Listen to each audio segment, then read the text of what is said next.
Hello everyone, তোমরা নিশ্চয়ই আমার লাস্ট ভিডিওটা দেখেছো, তো সেই জন্য বুঝতেই পারছো যে আমি কোথায় এসেছি। আর যারা দেখোনি তাদের জন্য বলি, আমি এসেছি মন্ট্রিয়াল সিটি, আর সেটাই ঘুরে দেখছি আর তোমাদের সাথে শেয়ার করছি। লাস্ট ভিডিওটার পার্ট 2 হচ্ছে এটা। এখন আমরা যাচ্ছি ওল্ড পোর্টের দিকে, আর এটা কিন্তু খুব ফেমাস একটা ট্যুরিস্ট স্পট, তো সেদিকেই আমরা যাচ্ছি। আর এই যেতে যেতে এই সুন্দর সুন্দর স্ট্রিটগুলোকে আমরা দেখছি, আমাদের তো খুব ভালোই লাগছে। তোমাদের কেমন লাগছে সেটা কিন্তু কমেন্ট করে জানাতে ভুলো না। চারিদিক এত সুন্দর, প্রত্যেকটা জায়গায় মনে হচ্ছে যেন ভিডিও করে রাখি, পরে যেন এগুলো দেখতে পারি আর তোমাদেরকে দেখাতে পারি। তো চলো, আমি আর বেশি বকবক করবো না, তোমরাও আমাদের সাথে সাথে এইখানকার ভাইবসটা এনজয় করো। বাইরের দেশের মানুষজন এটা কিভাবে আনন্দ করছে সেটা দেখতে কিন্তু বেশ ভালোই লাগে।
এখানে এরকম অনেক ছোট ছোট সোভিনিয়ারের শপ আছে।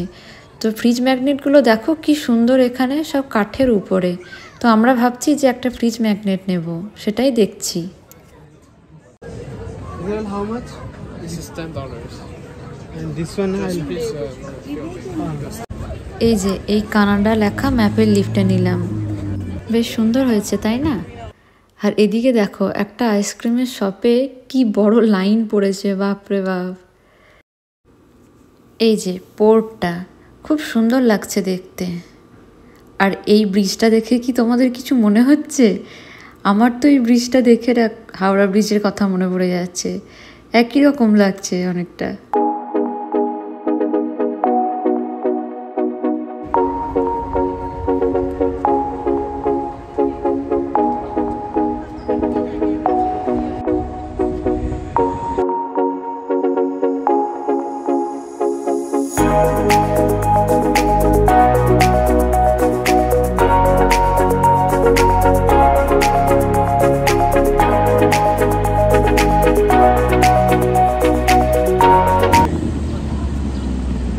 ওল্ড পোর্ট থেকে বেরিয়ে আমরা এখন এই সুন্দর রাস্তাটা ধরে হাঁটছি।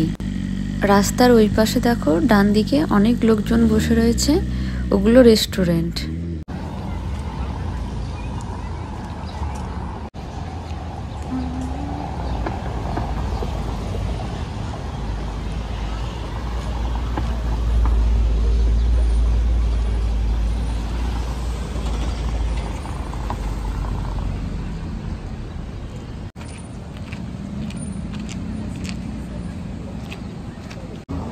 ওই দূরে ওই রেড কালারের হুড খোলা গাড়িটা দেখতে পাচ্ছ, ওখানে একজন বয়স্ক লোক আর একজন বয়স্ক মহিলা বসে আছে।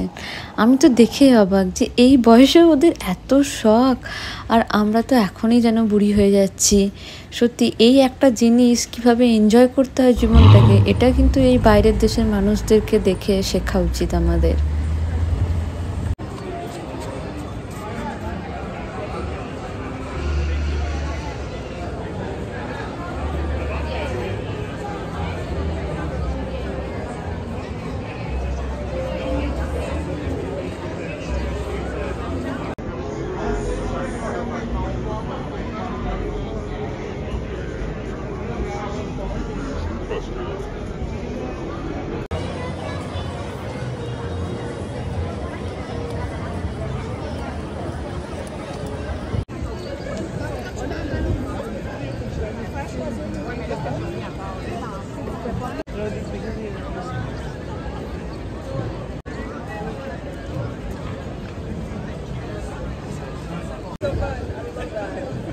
আরে এই তো এই আর্টিস্টগুলো, ও অনেকগুলো রয়েছে বেশ, যারা ইনস্ট্যান্ট ছবি এঁকে দেয়। এখানে দেখো দুটো বাচ্চার ছবি আঁকছে।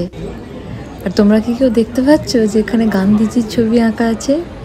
বাহ, দারুণ ব্যাপার।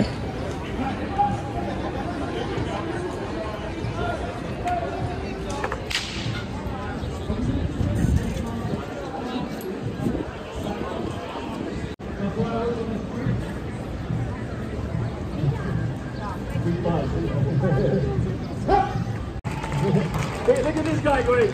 I go backward. Let you choose. On a deux choix, we have two choices. Soit je la coupe dans le. You choose. La bouche.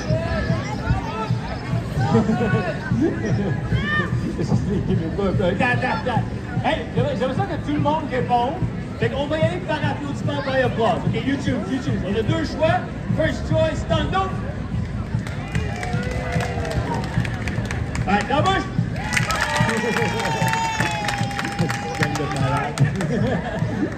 Okay, I'll do it. I'll do it. All right. Hey, see that? Check that. Oh. Hey, John, je m'excuse. I'm sorry, but you cannot see the trick, okay? But it's okay. If you see the people clap in the front, it means I got it.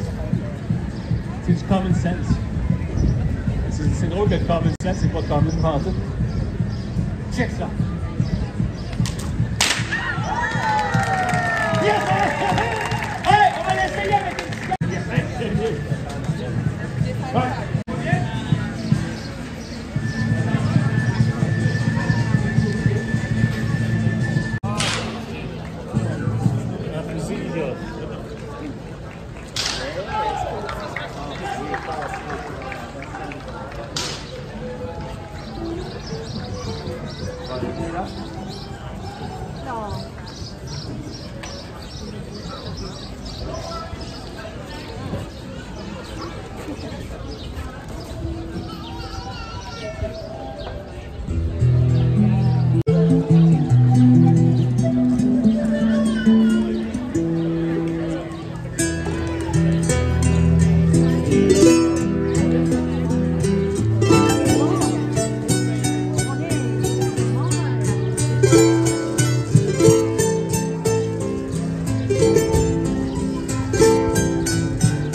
আরে বাপরে, এত বড় গাড়ি!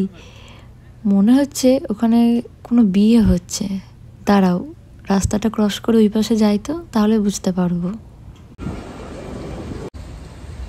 হ্যাঁ দেখো, ঠিকই বলেছি, কি সুন্দর ব্রাইড এর গ্রুম। এই বাইরেটায় মনে হয় ফটোশ্যুট করছে। বাহ, দারুণ।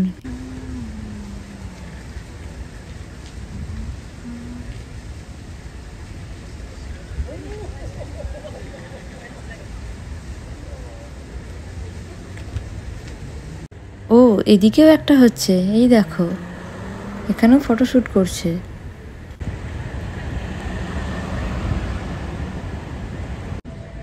এই যে ওই দিকটা ঘোরা হয়ে গেল, তারপর আবার আমরা হাঁটতে হাঁটতে সেই আগের যে চার্চটা দেখেছিলে তোমরা, সেই চার্চের কাছেই আবার এলাম।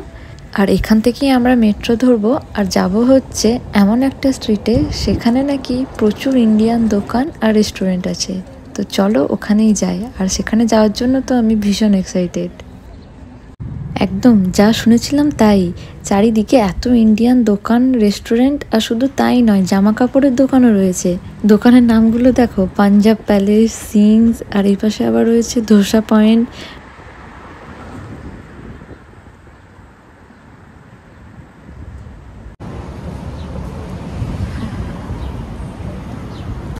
চারিদিকে শুধু ইন্ডিয়ান খাবারের গন্ধ। ওই দেখো ইন্ডিয়ান কারি, বা আর এদিকে রয়েছে লা পান ভিলা, এটাতে একবার ঢুকবো ভাবছি। চলো ওই পাশে যাই, ঢুকি। বা ভালোই ডেকোরেশন করা রয়েছে, কিন্তু সুন্দর, আর অনেক বড়ও বেশ, আর বেশ অনেক লোকজনও আছে দেখছি। আমরা অর্ডার করেছি ফালুদা, কারণ আমাদের একটু ঠান্ডা খেতে ইচ্ছা হচ্ছিল অনেকক্ষণ থেকেই, তো এটা অর্ডার করেছি। এটা কিন্তু খেতে বেশ যথেষ্টই টেস্টি দেখছি, ভালোই। এটা খেয়ে কিন্তু প্রাণ জুড়িয়ে গেল আমাদের। একদিন আসতে হবে শুধুমাত্র খাওয়ার জন্য, এত দোকান এখানে। আর তখনই স্পেশালি শুধুমাত্র এই স্ট্রিটটারই একটা ভিডিও বানাবো, তাহলে তোমাদের আরও ভালো লাগবে। যতই সামনের দিকে এগিয়ে যাচ্ছি, শেষ আর হচ্ছে না, একটার পর একটা দেখছি দোকান না হলে রেস্টুরেন্ট চলেই আসছে। আর শুধুমাত্র যে ইন্ডিয়ান আছে সেটাই নয়, এশিয়ান দোকানও অনেক আছে, বাংলাদেশি, পাকিস্তানি। কিন্তু আমরা এখন খুঁজছি হচ্ছে একটা বাঙালি দোকান, কারণ আমরা মেনলি এসেছি পোস্ত কেনার জন্য, তো সেটাই খুঁজছি, দেখি কোথায় পাওয়া যায়। আর আজ যেহেতু ছুটির দিন, তাই দেখছি বেশ অনেকেই এসেছে এখানে খাওয়ার জন্য। এই যে একখানা দোকান পাওয়া গেছে, এটা একটা বাঙালি দোকান, কারণ আমরা বাংলা কথা শুনতে পাচ্ছি, মনে হচ্ছে একটা বাংলাদেশি দোকান। এখান থেকে এই শানের একটা চিকেন বিরিয়ানি মশলা নিয়ে নিলাম। এই ব্র্যান্ডের কোনো কিছু আমি আগে ইউজ করিনি যদিও, কিন্তু নিয়ে দেখি কেমন হয়।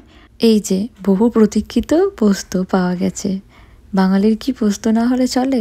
সেই বাড়িতে আলু পোস্ত খেয়ে এসেছি, এই 3-4 মাস পোস্ত না খেয়েই কাটিয়ে দিলাম, ভাবা যায় না। 100 গ্রাম করে প্যাকেটগুলো আছে, আর দাম রয়েছে $4.7, মানে মোটামুটি ভারতীয় মুদ্রায় ওই 300 টাকার কাছাকাছি। ঠিকই আছে। দুটো নেব নাকি না 3টে প্যাকেটই নিয়ে নিই, আবার কবে আসবো কে জানে। এদিকে দেখো বিভিন্ন রকমের মশলাপাতিও রয়েছে, এগুলো আমাদের খুব একটা দরকারে লাগে না। আর কিছু মশলা তো আমরা নিয়েই এসেছিলাম, সেগুলো এখনও আছে। ভালোই দোকানটা, ছোটোখাটোর মধ্যে কিন্তু অনেক জিনিস আছে। এদিকে আবার দেখো ফ্রোজেন ইলিশ মাছও পাওয়া যাচ্ছে।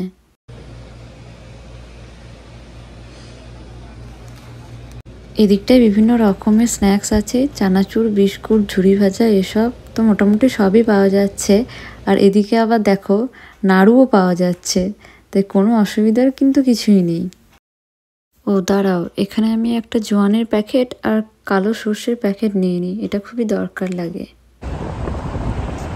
এবার আস্তে আস্তে বাড়ি ফেরার সময়ও হয়ে গেছে, সেই সকালে বেরিয়েছি, প্রচুর টায়ার্ড হয়ে গেছি, আর বেশিক্ষণ ঘুরতেও পারবো না, আর অনেকটাই তো যেতে হবে, তাই আর বেশি দেরি করব না।